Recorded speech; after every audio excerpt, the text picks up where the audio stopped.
I ćao svima ljudi i opet ja tu. Inače samo sam htio da vam kažem zašto nije izašao live. Pa neki su se bili pitali, neki, jako malo njih. Pa to je zbog ovoga.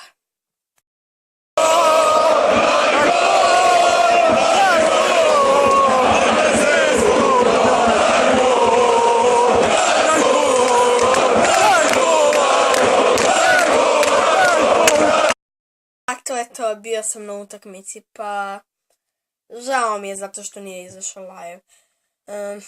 Možda danas, sutra, ne znam, vidjet ćemo. Znači, izvinjavam se u svačije ime sa ovog kanala, zašto nije izašao live.